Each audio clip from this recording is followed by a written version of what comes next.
Rahul social మీడియాలో scroll చేస్తూ ఉండగా ఒక అమ్మాయి పోస్ట్ చేసిన దుఃఖభరితమైన స్టేటస్ చూశాడు. అతను ఆ పోస్టుకు కామెంట్ చేశాడు, ఎంతో బాధగా ఉంది మీకు, కానీ ధైర్యంగా ఉండు, అన్నీ బాగుపడతాయి. రాహుల్ చేసిన కామెంట్ అన్నికి తాకింది. కొన్ని రోజుల తర్వాత ఆమె అతనికి మెసేజ్ చేసింది, ధన్యవాదాలు, నీ మాటలు నిజంగా సాంత్వనగా అనిపించాయి. ఈ మెసేజ్తో వారి మధ్య చాట్ ప్రారంభమైంది. ప్రతిరోజు వారు చిన్న చిన్న విషయాలు మాట్లాడుకుంటూ స్నేహితులయ్యారు. చాలా రోజుల తర్వాత వారు తమ ఫోన్ నంబర్లు మార్చుకుని కాల్స్ చేయడం మొదలుపెట్టారు. వీడియో కాల్స్ ద్వారా వారు ఒకరికొకరు దగ్గరవుతారు. తన సమస్యను చెప్పుకుంటూ అనన్య కాస్త రిలీఫ్ ఫీల్ అవుతుంది. కొన్ని రోజుల తరువాత వారు కలవాలి అనుకుంటారు.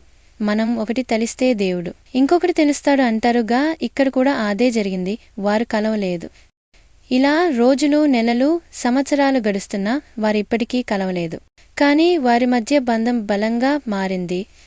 ఎంత దూరంలో ఉన్నా మనసులు దగ్గరగా ఉన్నాయంటే చాలునని చెప్పే ప్రేమ కన్నా విలువైన అనుబంధం ఇది. ప్రతి బంధం ముఖాముఖిగా కలిసినప్పుడు మాత్రమే పటిష్టమవుతుందనుకోవడం తప్పు. కొన్ని బంధాలు మనసులతోనే కలిసిపోతాయి. వారు ఇద్దరూ త్వరగా కలుసుకోవాలి అని కోరుకుంటున్న మరి మీరు ఏమనుకుంటున్నారో